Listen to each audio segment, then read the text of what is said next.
Hello student, સ્વાગત છે તમારું સ્ટુડન્ટ બ્રો યુટ્યુબ ચેનલની અંદર. હું છું વિશાલ સર, તમારો ફિઝિક્સ બ્રો. તો સ્ટુડન્ટ, આજના સેશનની અંદર આપણે જોવાના છીએ કે ધોરણ 12 ફિઝિક્સની અંદર હમણાં જે ફર્સ્ટ એક્ઝામ આવવાની છે એ ફર્સ્ટ એક્ઝામની અંદર 95% નો સ્કોર કઈ રીતે કરવો. તમને એમ થાય કે સર 95% નો સ્કોર કરવો પોસિબલ છે ફિઝિક્સની અંદર? તો હા વિદ્યાર્થી મિત્રો, પોસિબલ છે અને તમે એ સ્કોર ઇઝીલી અચીવ કરી શકો છો. પણ એના માટે શું જોઈએ કે એક સ્ટ્રેટેજી, એક પ્લાનિંગ જોઈએ. જો તમે ડાયરેક્ટલી કંઈ પણ સ્ટ્રેટેજી અને પ્લાનિંગ કર્યા વગર ડાયરેક્ટલી સ્ટડી કરો છો તો તમે 95% નો સ્કોર અચીવ કરવા માટે કેપેબલ નથી થતા. તમને એમ થાય કે સર જે લોકો હાઈએસ્ટ સ્કોર અચીવ કરે છે એ લોકો શું કરે છે? તો એ જ વસ્તુ હું તમને આજે સમજાવવા આવ્યો છું. અને જો આ વિડીયો તમે અંત સુધી જોયો ને તો હું ગેરંટી સાથે કહું છું વિદ્યાર્થી મિત્રો કે તમે ઇઝીલી એક્ઝામની અંદર સારામાં સારો સ્કોર અચીવ કરશો. તો જો તમારે કોઈ પણ સબ્જેક્ટની અંદર, ફિઝિક્સ નહીં એની સિવાય બીજા કોઈ પણ સબ્જેક્ટની અંદર સારામાં સારો સ્કોર અચીવ કરવો હોય ને તો સૌથી પહેલા તો તમારું માઇન્ડસેટ એ ક્લિયર હોવું જોઈએ કે ભાઈ કયા ચેપ્ટર્સમાંથી તમારે કેટલું વાંચવાનું છે, શું વાંચવાનું છે. અને એના માટે સૌથી જરૂરી વસ્તુ છે કે ભાઈ તમારી બ્લુપ્રિન્ટ શું છે. તમે જો બ્લુપ્રિન્ટ સરખી રીતે સ્ટડી કરી હશે ને તો તમે ઇઝીલી સારામાં સારો સ્કોર અચીવ કરી શકશો. તમને એમ થાય કે સર બ્લુપ્રિન્ટ જોવાથી શું થાય કે ભાઈ એની અંદર તો વેરિએશન આવતું હોય કે ક્લિયરલી લખવું હોય છે કે ભાઈ આ પ્રમાણે પૂછાવાની સંભાવના, એવું જરૂરી નથી કે આ પ્રમાણે જ પૂછાય, પણ એ વસ્તુ તમારે માર્ક કરીને રાખજો કે અત્યાર સુધીના જેટલા કઈ બોર્ડના ક્વેશ્ચન પેપર છે એ ક્વેશ્ચન પેપરને જોવો અને એક વસ્તુ નોટ માર્ક કરો કે જે કઈ સેમ્પલ પેપર આવ્યું છે ને એ સેમ્પલ પેપર પ્રમાણે જ ફાઇનલની અંદર બોર્ડની અંદર ક્વેશ્ચન પેપર આવતું હોય છે. અને એકચ્યુઅલી જે ક્વેશ્ચન છે ને એ ક્વેશ્ચન પણ સેમ લેવલના આવતા હોય. માની લો કે તમારું જે મોડલ પેપર છે, મોડલ પેપરની અંદર ચેપ્ટર 1 ની અંદર 3 માર્કનો કોઈ દાખલો આવતો હોય તો ફાઇનલ પેપર છે ને ફાઇનલ પેપરની અંદર પણ ચેપ્ટર 1 માંથી 3 માર્કનો દાખલો આવશે. એટલે ખાસ જો તમે એક ગોલ ડિસાઇડ કર્યો છે કે ભાઈ ફિઝિક્સની અંદર ટોપ લાવવા છે, 100 આઉટ ઓફ 100 લાવવા છે, તો એના માટે સૌથી પહેલા તો તમે તમારી જે બ્લુપ્રિન્ટ છે અને જે સેમ્પલ પેપર છે એ ખાસ સમજેલું હોવું જોઈએ, જે તમને કઈ રીતે પ્રિપરેશન કરવી, કેટલી પ્રિપરેશન કરવી ને એ કરવામાં તમને હેલ્પફુલ થશે. ને એ જ વસ્તુ આપણે આજના સેશનની અંદર ડિસ્કસ કરવાના છીએ. તો ખાસ આ વિડીયોને અંત સુધી જોવાનું ભૂલતા નહીં. આપણે સમજીએ કે જો તમે ગોલ તો ડિસાઇડ કરી નાખો ભાઈ 95% નો સ્કોર કરવો છે ફિઝિક્સની અંદર, તો એના માટે ખાસ તમારું કમ્પ્લીટ એ સ્ટડી કરેલી હોવી જોઈએ કે એની બ્લુપ્રિન્ટ શું છે. બ્લુપ્રિન્ટનો મતલબ એવો છે કે ભાઈ કયા ચેપ્ટર્સમાંથી કેટલા માર્કનું પૂછાવાનું છે, પ્લસ જે પર્ટિક્યુલર ચેપ્ટર છે એ ચેપ્ટરમાંથી કેટલા માર્કના ક્વેશ્ચન્સ આવવાના છે. જેમ કે આપણે વાત કરીએ કે ભાઈ ચેપ્ટર 1 નંબર 1 છે, એ ચેપ્ટર નંબર 1 માંથી કેટલા એમસીક્યુઝ આવવાના છે એક્ઝામની અંદર, કેટલા જ 1 માર્કના પ્રશ્નો આવશે, કેટલા 2 માર્કના પ્રશ્નો આવશે, કેટલા 3 માર્કના પ્રશ્નો આવશે. અને પર્ટિક્યુલર એ જે 2 માર્કનો પ્રશ્ન છે તો એ 2 માર્કનો પ્રશ્ન આવવાની સંભાવના કે એની અંદર થિયરીનો ક્વેશ્ચન આવશે કે સ્વાધ્યાયનો દાખલો આવશે, એ વસ્તુ પણ તમારું ક્લિયર હોવું જોઈએ. જો અહીંયા સુધીનું તમે એનાલિસિસ કર્યું હશે, અહીંયા સુધીનું તમે સ્ટડી કરી હશે ને તો તમને પર્ટિક્યુલર ચેપ્ટરમાંથી કેટલું વાંચવું, કેટલું ન કરવું એ બધી વસ્તુ ખબર પડી જશે. કેને પ્રાયોરિટી આપવી, કેને પ્રાયોરિટી ન આપવી, અને ક્વેશ્ચન પણ કઈ ટાઈપના સોલ્વ કરવા ને એ પણ તમને ખબર પડશે. હમણાં આપણે આ જે સેશન છે ને એ સેશનની અંદર બધું સમજવાના છીએ. તો જો વિડીયો સારો લાગ્યો હોય તો લાઈક કરવાનું ભૂલતા નહીં.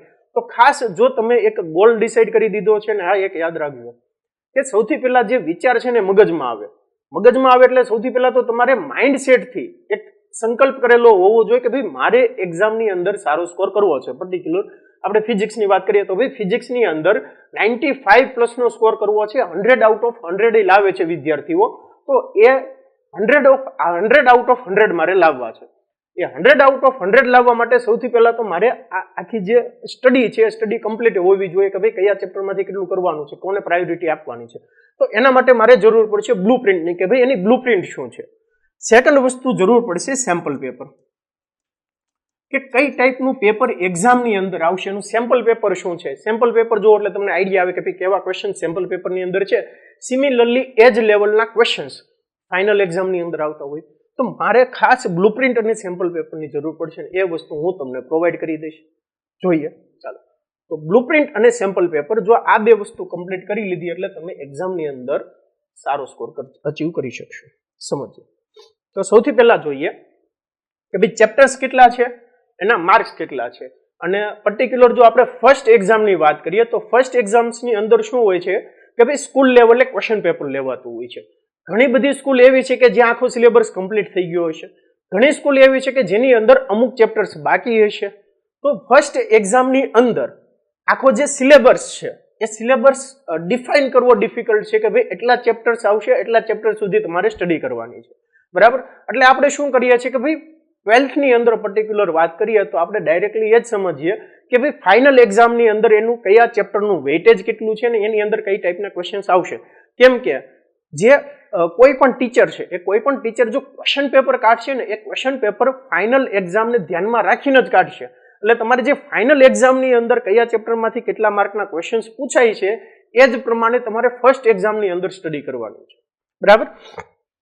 સમજ્યા? તો જો પહેલું ચેપ્ટર છે 8 ગુણના ક્વેશ્ચન આવશે, બીજું ચેપ્ટર છે 8 ગુણના આવશે, ત્રીજા ચેપ્ટરમાંથી 9 ગુણના આવે. એવી રીતે આખું એક લિસ્ટ આપેલું છે કે ભાઈ કયા ચેપ્ટર્સમાંથી કેટલા કેટલા ગુણના પ્રશ્નો આવવાના છે. બરાબર. લિસ્ટ એકવાર સરખી રીતે સ્ટડી કરી લીધું. તમે જોયું કે ભાઈ તમારી જે સ્કૂલની ફર્સ્ટ એક્ઝામ છે એ ફર્સ્ટ એક્ઝામની અંદર તમારા સ્કૂલના જે કઈ શિક્ષક છે એ શિક્ષકે કીધું હશે કે ભાઈ એટલા ચેપ્ટર છે અને બધી સ્કૂલમાં એ અલગ અલગ હશે, કોમન નહીં હોય, બધી સ્કૂલમાં અલગ અલગ હશે. તો તમારા જે ફર્સ્ટ એક્ઝામના ચેપ્ટર્સ છે એ ચેપ્ટર્સ કેટલા છે, બોર્ડની અંદર એ ચેપ્ટર્સ કેટલા માર્કના પૂછાય છે, એનું વેઇટેજ શું છે.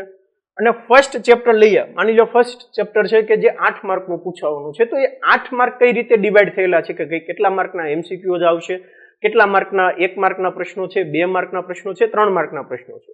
સેક્શન પાર્ટ બી આપણે જોઈએ તો એ વસ્તુ આખી ક્લિયરલી અહીંયાથી ડિફાઇન કરો. અને તમારા શિક્ષક જે ક્વેશ્ચન પેપર કાઢશે ને, હું ફરીવાર વારંવાર કહું છું કે તમારા શિક્ષક જે ફર્સ્ટ એક્ઝામનું પેપર કાઢશે એ ફર્સ્ટ એક્ઝામનું પેપર પણ આ બ્લુપ્રિન્ટને ધ્યાનમાં રાખીને જ કાઢશે. એટલે તમારે ખાસ આ બ્લુપ્રિન્ટ જ સરખી રીતે પ્રોપર કરવાની છે. બરાબર.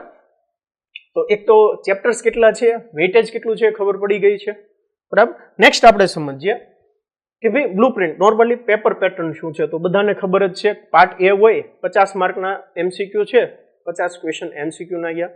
ત્યારબાદ પાર્ટ બી આવે છે જેની અંદર 2 ગુણના, 3 ગુણના અને 4 ગુણના પ્રશ્નો હોય છે કે જેની અંદર અહીંયા 2 ગુણના પ્રશ્નોમાં 2 આંતરિક વિકલ્પ આપેલા હોય છે, 3 ગુણના પ્રશ્નની અંદર 1 આંતરિક વિકલ્પ હોય અને 4 ગુણના પ્રશ્નની અંદર 1 આંતરિક વિકલ્પ હોય. આંતરિક વિકલ્પનો મતલબ એવો થાય કે ભાઈ એક પ્રશ્નના અથવામાં બીજો પ્રશ્ન પૂછવાનો. થોડું ઘણું વેરિએશન આવી શકે પણ ઓવરઓલ જોવા જઈએ તો એકના અથવામાં એક પૂછાય. બરાબર. કયા ચેપ્ટરના અથવામાં કયા ચેપ્ટરનું પૂછાય એ પણ તમને સેમ્પલ પેપર ઉપરથી આઈડિયા મળી શકે છે. ફાઇનલ એક્ઝામની અંદર થોડુંક વેરિએશન 5-10% વેરિએશન આવવાની સંભાવના ખરી, પણ બની શકે કે ભાઈ ન પણ આવે. અને જો ફોલો થશે ને તો અહીંયા જે કંઈ મોડલ પેપર આવ્યું છે મોડલ પેપર જ ફાઇનલ એક્ઝામની અંદર તમારું એવું જ સેમ ક્વેશ્ચન પેપર હશે, ક્વેશ્ચન્સ થોડાક અલગ હશે. બરાબર. તો આ વાત થઈ ગઈ કે ભાઈ આ રીતની બ્લુપ્રિન્ટ. હવે સ્ટુડન્ટ આપણે પ્રોપર બ્લુપ્રિન્ટ સમજીએ અને સેમ્પલ પેપર જોઈએ જેની લિંક નીચે તમને ડિસ્ક્રિપ્શનમાં મળી રહેશે. બરાબર. તો આપણું ઓફિશિયલી ગવર્મેન્ટનું 2023-24ની એક્ઝામ માટે આવેલું સેમ્પલ પેપર છે કે જેની અંદર ક્લિયરલી લખ્યું છે 100 માર્કનું ક્વેશ્ચન પેપર છે એ કઈ રીતે ડિવાઈડ થયેલું છે, વિભાગ એ માંથી કેટલા માર્કના પ્રશ્નો આવશે, કે ભાગ 1 માંથી પહેલા ચેપ્ટરમાં 8 માર્કના, બીજા ચેપ્ટરમાં 8 માર્કના, ત્રીજા ચેપ્ટરના 9 ગુણના, એ રીતે આખું વેઇટેજ આપેલું છે. બરાબર. નીચે ડિસ્ક્રિપ્શનની અંદર લિંક આપેલી છે, ત્યાંથી તમને ખબર પડી જશે કે ભાઈ પ્રકરણ દીઠ ગુણભાર કેટલા છે. સેકન્ડ, સેમ્પલ પેપર કેટલું હશે, પાર્ટ એ 50 માર્કના જે ઓલરેડી આપણે ડિસ્કસ કરી લીધું છે કઈ રીતનું હશે. અને હવે આપણે એ સમજીએ કે ભાઈ ચેપ્ટર પ્રમાણે કઈ રીતે આ બ્લુપ્રિન્ટને એકચ્યુઅલી તમારે સ્ટડી કરવાની. બરાબર. કઈ રીતે જે બ્લુપ્રિન્ટ છે બ્લુપ્રિન્ટને સ્ટડી કરવાની સમજીએ તો ખૂબ જ અગત્યની છે. આ સરખી રીતે તમને સ્ટડી કરતા આવડી ગયું ને એટલે તમે સમજી લો કે તમારું કામ ઘણું બધું ઈઝી થઈ ગયું. અને મારી તમને એક રિક્વેસ્ટ છે બધા વિષયની, અહીંયા જે સેમ્પલ પેપર અહીંયા જે બ્લુપ્રિન્ટ આપ્યું છે ને વાર્ષિક પરીક્ષા પત્રની બ્લુપ્રિન્ટ, આની ઝેરોક્સ કાઢી લ્યો અને જે કંઈ તમારું સ્ટડી ડેસ્ક છે એની સામે રાખો. જે કંઈ ચેપ્ટર તમે સ્ટડી કરો છો, માની લો કે ભાઈ તમે ચેપ્ટર નંબર 4 ની સ્ટડી કરો છો, તો ચેપ્ટર નંબર 4 ની જો તમે સ્ટડી કરો એટલે આ વસ્તુ મગજમાં રાખી અને એની અંદર જોયું કે ભાઈ ચેપ્ટર નંબર 4 ની અંદર એમસીક્યુઝ છે, પાર્ટ એ એમસીક્યુ, તો કેટલા એમસીક્યુ આવવાના છે, 2 એમસીક્યુ આવવાના છે, 2 એમસીક્યુ આવવાના છે ચેપ્ટર નંબર 4 ની અંદર. ઓકે. બીજું જોયું કે એક ક્વેશ્ચન આવશે 2 માર્કનો, એક ક્વેશ્ચન આવશે 3 ગુણનો, એવી રીતે કુલ 7 ગુણનું થવાનું છે. તો ચેપ્ટર નંબર 4 ની જ્યારે પણ તમે સ્ટડીની શરૂઆત કરો છો ત્યારે માઇન્ડ ઉપર શું રાખ્યું, 2 એમસીક્યુ આવવાના, એક 2 માર્કનો ક્વેશ્ચન છે, એક 3 માર્કનો ક્વેશ્ચન છે, એટલી વસ્તુ ક્લિયર થઈ ગઈ. જો બની શકે ને તો તમારી જે બુક હોય, જે કઈ બુક તમે ફોલો કરતા હોય એના શરૂઆતમાં જ વસ્તુ લખી લો કે આ ચેપ્ટરમાંથી 2 એમસીક્યુ છે, એક 2 માર્કનો પ્રશ્ન છે, એક 3 માર્કનો પ્રશ્ન છે. જે આપણી બુક છે ને એ બુકની અંદર, ટેક્સ્ટ બુકની અંદર ફર્સ્ટ પેજ ઉપર લખી નાખ્યું ઉપર, એટલે તમે જ્યારે પણ એ બુક ઓપન કરો ને ત્યારે તમને ખબર પડે કે હા આ ચેપ્ટરમાંથી મારે એટલું એટલું કરવાનું છે. હવે નેક્સ્ટ ટાસ્ક શું થઈ ગયું કે આવી રીતે મેં બધું લખી નાખ્યું. નેક્સ્ટ ટાસ્ક જોઉં છું હું એનું સેમ્પલ પેપર કેવું છે, બરાબર. અહીંયા એનું નમૂનારૂપ પ્રશ્નપત્ર આપેલું છે અને નમૂનારૂપ પ્રશ્નપત્રની અંદર જો MCQ છે તો અહીંયા તમારે એ ડિસાઈડ કરવાનું કે જે MCQs છે તો એ MCQs પર્ટિક્યુલર કેવા પૂછાય છે, એનું લેવલ કેવું છે, એ જ સિમિલર લેવલના MCQ ને પ્રાયોરિટી દેવાની. ઓલરેડી તમને ખબર છે કે ભાઈ તમે નીટ અને જેઈની પ્રિપેરેશન કરો છો, ગુજસેટની પ્રિપેરેશન કરો છો, એટલે તમે થોડાક ડિફિકલ્ટ લેવલના MCQ સોલ્વ કરતા હશો. પણ ગુજરાત બોર્ડની એક્ઝામમાં કઈ ટાઈપના ક્વેશ્ચન્સ પૂછાય છે વારંવાર યાદ રાખજો કે જેવી રીતે થિયરીનું રિપીટેશન થાય છે ને એવી જ રીતે MCQનું પણ દર વર્ષે જે ટાઈપના ક્વેશ્ચન પૂછાતા હોય એ ટાઈપના ક્વેશ્ચનનું રિપીટેશન થાય છે. એટલે તમારે PYQ પ્રશ્નો ખાસ સોલ્વ કરવાના છે ને એ ટાઈપના પ્રશ્નો ઉપર ફોકસ કરવાનું છે.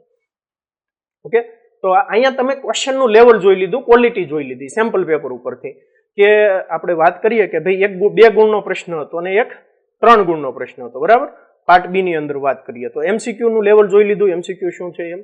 અહીંયા એ વસ્તુ જોઈ લીધી કે ભાઈ 2 ગુણનો પ્રશ્ન છે તો 2 ગુણના પ્રશ્નમાં થિયરી આવે છે કે દાખલો આવે છે. તો કોઈ જે કઈ ચેપ્ટર છે એ ચેપ્ટરની અંદર એ વસ્તુ ખાસ એનાલિસિસ કરવાની કે એ ચેપ્ટરની અંદર થિયરીનો પ્રશ્ન એક્ઝામની અંદર આવે છે કે દાખલાનો પ્રશ્ન આવે છે. જો દાખલાના પ્રશ્નો પૂછાતા હોય તો દાખલાના બધા પ્રશ્નો પ્રોપર સરખી રીતે કરી નાખ્યા, થિયરી થોડી ઘણી પ્રાયોરિટી આપવાની, એવું નથી કે એ સ્કીપ કરી દેવાની. યાદ રાખજો સ્ટુડન્ટ, હું તમને એવું કહેવા માંગુ છું કે જે ચેપ્ટરમાંથી બ્લુપ્રિન્ટ પ્રમાણે જે વસ્તુ આપી હોય ને એને પહેલા પ્રાયોરિટી આપી, એ બધું કમ્પ્લીટ થઈ જાય ત્યારબાદ એક્સ્ટ્રા વસ્તુ કરી. ખ્યાલ આવે છે કે જો ચેપ્ટર નંબર 4 માંથી 2 ગુણનો પ્રશ્ન 3 ગુણના પ્રશ્નમાં જે કંઈ આવતું હોય એ પ્રમાણે સ્ટડી કરી, બરાબર. જો અહીંયા શું છે 3 ગુણનો દાખલો છે, 3 ગુણનો દાખલો છે ચેપ્ટર નંબર 4 માંથી.